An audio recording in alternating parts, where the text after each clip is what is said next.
Welcome to This Explainer. Today, we're diving into a fascinating and honestly a pretty chilling anomaly of human nature.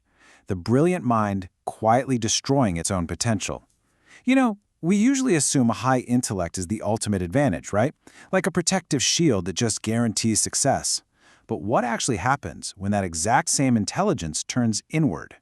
What happens when your greatest asset becomes your own worst enemy? Why do intelligent people so often destroy their own success? Seriously, why do they procrastinate, overthink, hesitate, and then just quit right before crossing the finish line? Today, we're going to completely break down this assumption that a high IQ naturally guarantees achievement and fulfillment. Because the reality of human psychology, it tells a very different story. A story where exceptional minds systematically sabotage the exact opportunities they worked so incredibly hard to create. Part 1. The Paradox of Intelligence. In clinical psychology, there's this concept known as the disharmony hypothesis. It suggests that an exceptional intellect often acts as an inherent vulnerability rather than a protective shield. See, highly intelligent brains feature structural hyperconnectivity, but under severe stress or pressure, this triggers a massive cognitive bottleneck. Instead of solving external problems, your brain's immense processing power just turns inward. It essentially co-opts your working memory for intrusive thoughts, endless worry, and relentless self-evaluation. Your intellect is literally consuming the cognitive resources you need to simply take action. Part 2. The Comfort of Paralysis. This is where we uncover the actual cognitive mechanics of stagnation, how intelligence is actively weaponized against taking action. It's this bizarre phenomenon where doing absolutely nothing feels safer than doing something, even if doing nothing is quietly destroying you. We call this analysis paralysis. When facing life-altering decisions, the intelligent mind gets paralyzed by three distinct things: choice overload, loss aversion, and the relentless pursuit of perfect certainty. Your brain literally treats the fear of making the wrong choice or missing out on some hypothetical better choice as way more dangerous than making no choice at all. And the staggering volume of this indecision is a huge part of the problem. To put it in perspective, the average American second-guesses 41% of their daily decisions. Research by psychologist Susan Nolan Hoeksema at Yale University actually proves that this kind of rumination physically degrades your problem-solving capabilities. It completely erodes concentration. So the more you think, the less capable you become of actually deciding. It creates this self-reinforcing loop of inaction where you convince yourself you're just being thorough, but really, you're just trapped in a mental holding pattern. So how exactly do smart people defend this inaction? Well, through intellectualization. And notice the difference here. Rationalization is just making up a cheap excuse for a bad habit. But intellectualization? That's a highly sophisticated defense mechanism. Smart people clinically detach from their feelings by analyzing them from a safe distance. They'll logically explain exactly why they feel stuck, using these highly abstract, intelligent concepts, completely avoiding the raw, uncomfortable emotions underneath it all. It's a brilliant, almost invisible way to stay broken while sounding entirely put together. Part 3. The Perfectionist's Burden. Here, we pivot to the emotional weight of intelligence. This is where a person's core identity becomes dangerously fused with flawless achievement. When your entire self-worth is built on being the smart one, any failure suddenly becomes an existential threat. Ernest Hemingway perfectly captured this when he said, "Happiness in intelligent people is the rarest thing I know." This touches on a phenomenon researchers call the achievement happiness gap. Highly intelligent individuals so often view their lives through this brutal black and white lens of perfectionism. It's either a flawless success or it's a total failure. And research clearly shows this perfectionism does absolutely nothing to improve objective performance. All it guarantees is elevated burnout, chronic stress, and a profound inability to actually enjoy the fruits of your own labor. Which leads directly into this pervasive shadow imposter syndrome. Highly intelligent people systematically look at their own vast, complex achievements and just write them off. They attribute them to luck, good timing, or some kind of clerical error. They live in constant, quiet terror of being exposed as absolute frauds. And the cruel irony is, the higher they climb, the more intense the fear becomes that someone is finally going to realize they just don't belong there. Psychologist Pauline Clance breaks this down into 4 specific subtypes, showing us exactly how feeling like a fraud manifests as tangible, self-destructive behavior.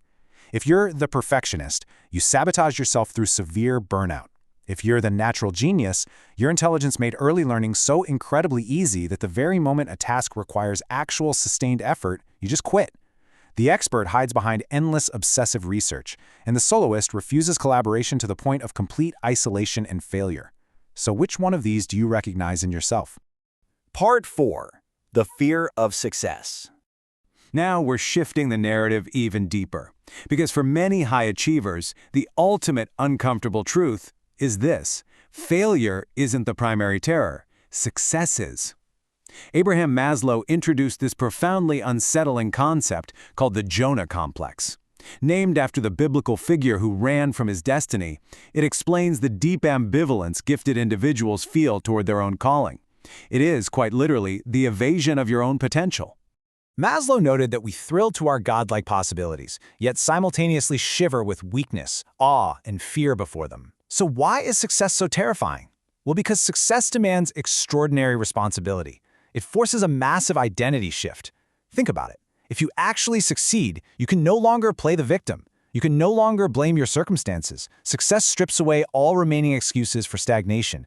And for a mind completely accustomed to the comfortable safety of potential, actualized greatness is incredibly daunting.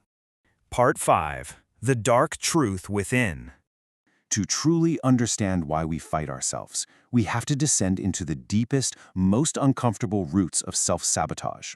We need to use Jungian psychology to confront the hidden self. Carl Jung described the shadow as the unconscious storehouse of traits, emotions, and desires that the ego entirely rejects. In gifted individuals, these are often traits suppressed during childhood just to meet parental expectations or to fit in. But here's the thing. The shadow doesn't just disappear, it rebels. It pushes back against the conscious mind through procrastination, avoidant behavior, and toxic habits. Your self-sabotage is very often just your suppressed, unlived self screaming for attention. And this brings us to perhaps the darkest clinical reality of all: repetition compulsion. Sigmund Freud observed that the human mind will actively choose familiar misery over unfamiliar growth. We unconsciously recreate the painful dynamics of our past because, to our nervous system, predictability actually feels like safety. We will literally sabotage a new, healthy opportunity just to return to the chaotic baseline we already know how to survive. Part 6. Escaping the Labyrinth. So how on earth do we break these deeply ingrained psychological loops? Listen, this isn't about cheap motivational platitudes. Escaping requires a fundamental psychological shift in your decision-making framework. You must transition from being a maximizer, someone who demands the absolute perfect choice and remains forever paralyzed, to becoming a satisficer. A satisficer simply defines 3 or 4 non-negotiable, good enough criteria. And the second an option meets them, they act. And the research proves it. Satisficers are consistently happier and infinitely more productive. The absolutely crucial takeaway here is this: clarity is never found in thought. You simply cannot analyze your way into a new life. You must start treating your life options as hypotheses to be tested. Run experiments, not endless analyses. Take small, entirely reversible actions in the real world. Stop obsessively gathering data inside your head and start gathering it through actual physical momentum. Are you fighting the world, or are you fighting yourself? The greatest enemy of your intelligence is not ignorance. It's not society, it's not a lack of luck, and it's certainly not bad circumstances. The greatest obstacle you face is that quiet, brilliant voice inside your own head, the one that continually, masterfully convinces you to stop, to hesitate, to overthink, right before you succeed. You are the architect of your own labyrinth, and the exact moment you stop analyzing the walls and simply choose to walk out, the self-sabotage ends. So the only question left to ask yourself today is this: what brilliant excuse are you going to drop first? Question everything, know yourself.